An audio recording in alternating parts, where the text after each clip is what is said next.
नमस्कार दोस्तों, मेरा नाम प्रियंका है और स्वागत है आप सबका हमारे इस YouTube चैनल द मेंटोर पर।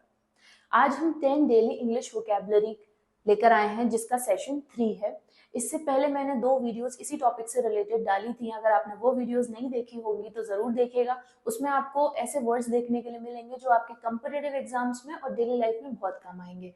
आज भी हम 10 नए वर्ड्स के साथ में आए हैं जो कि आपके लाइफ में बहुत यूजफुल रहेंगे। तो चलिए देर ना करते हुए हम वीडियो को शुरू करते हैं। हमारा पहला वर्ड है, क्या है? एनॉर्मस। क्या है? एनॉर्मस। यहाँ पर एनॉर्मस का मतलब है ह्यूज या फिर a large amount of. Huge मतलब बहुत बड़ा या फिर किसी चीज की ज्यादा क्वांटिटी में होना, उसी का मतलब होता है enormous. For example, the problem we are facing is enormous. जो परेशानियां हम फेस कर रहे हैं वो बहुत बड़ी हैं। सबकी लाइफ में प्रॉब्लम्स आती हैं, आपकी लाइफ में भी होंगी। तो लेकिन मैटर ये करता है कि आप अपनी प्रॉब्लम्स को डील कैसे करते हो। तो यहाँ पर एनॉर्मस का मतलब है ह्यूज। नेक्स्ट आता है आपका थ्राइविंग। क्या है? थ्राइविंग। थ्राइविंग मतलब होता है कंटिन्यूइंग टू बी सक्सेसफुल, यानी कि फलना फूलना। तो फलना फूलना मतलब कंटिन्यूइंग टू बी सक्सेसफुल, यानी कि आप अपने उद्देश्यों की तरफ बढ़ते जा रहे हैं। Like I am continuously thriving towards my goal. मैं कंटिन्यूसली अपने गोल्स की तरफ बढ़ती जा रही हूँ। तो यहाँ पर इसका मतलब है थ्राइविंग, और थ्राइविंग मतलब फलना फूलना या फिर continuing to be successful. Next आता है आपका इंटरवेंशन। क्या है? इंटरवेंशन। इंटरवेंशन को आप इंटरफेरेंस से भी समझ सकते हैं। इंटरफेरेंस मतलब होता है दखल अंदाजी दखल अंदाजी करना, और यहाँ पर इंटरवेंशन का मतलब ही होता है दखल अंदाजी। तो आज जब हम किसी की लाइफ में दखल अंदाजी करते हैं तो इसका मतलब इंटरवेंशन होता है। नेक्स्ट आता है आपका कंटेंटमेंट। क्या है? कंटेंटमेंट। कंटेंटमेंट मतलब होता है सेटिस्फाइड, यानी कि हम पूरी तरीके से संतुष्ट हैं। For example, I believe people can find peace and contentment in living simply. यानी कि मुझे ऐसा लगता है कि लोग जो हैं वो पीस और कंटेंटमेंट, पूरी तरीके से सेटिस्फेक्शन तभी पा सकते हैं जब उनकी लाइफ सिंपल हो। तो कंटेनमेंट मतलब होता है सेटिस्फाइड, जब आप पूरी तरीके से अपनी चीजों से सेटिस्फाइड हो जाए तो वो है कंटेनमेंट। फिर लास्ट है यहाँ पर आपका फिफ्थ वाला जो वर्ड है वो है आपका अफ्लुएंट। क्या है? अफ्लुएंट। अफ्लुएंट मतलब होता है प्रॉस्परस या फिर वेल्दी, यानी कि जब आपके पास बहुत पैसा हो, आपके पास सारी एक्सपेंसिव चीजें हो, आप अपने सारे शौक मौज पूरे कर पा रहे हो, तो आप होते हो एफ्लुएंट। यानी कि अगर मैं एग्जाम्पल से देखूं तो he is an affluent person, यानी कि वो बहुत एफ्लुएंट इंसान है, उसके पास बहुत पैसा है। तो यहाँ पर जो वर्ड्स हैं वो है अनॉमस, थ्राइविंग, इंटरवेंशन, कंटेनमेंट और एफ्लुएंट। चलिए मूव करते हैं नेक्स्ट 5 वर्ड्स की तरफ। नेक्स्ट वर्ड जो है वो है हमारा पैराडॉक्स। क्या है? पैराडॉक्स।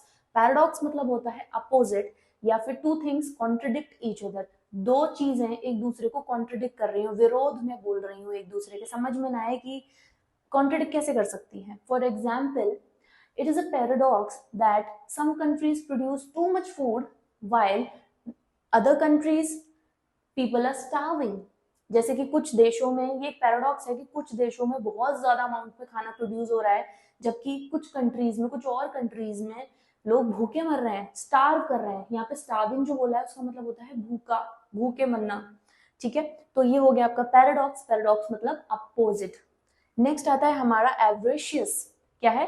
एवरेशियस। एवरेशियस मतलब होता है ग्रीडी, पैसे का और प्रॉपर्टी का बहुत लालची इंसान। ऐसे लोग जो प्रॉपर्टी के भूखे होते हैं, पैसे के भूखे होते हैं, बहुत ग्रीडी होते हैं, उनको हम एवरेशियस बोल देते हैं।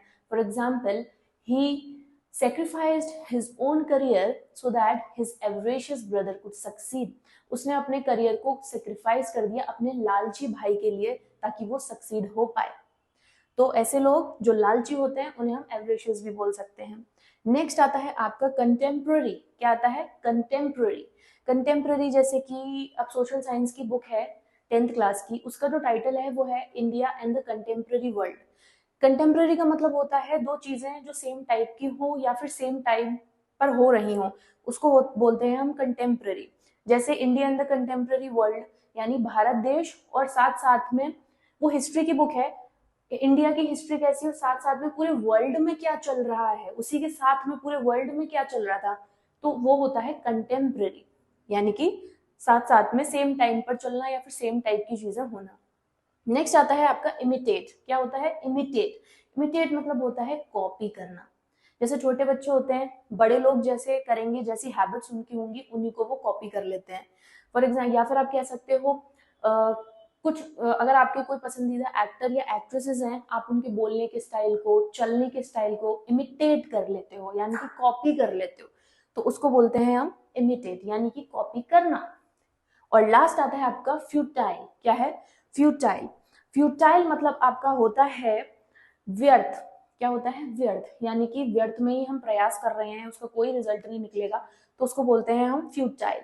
It is futile to try, यानी कि व्यर्थ है इस चीज को ट्राई करना।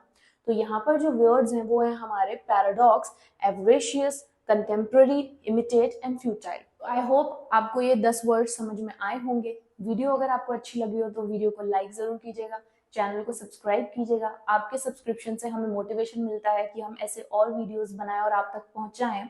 तो मिलते हैं अपने नेक्स्ट वीडियो में नए 10 वर्ड्स के साथ में। Thank you for watching.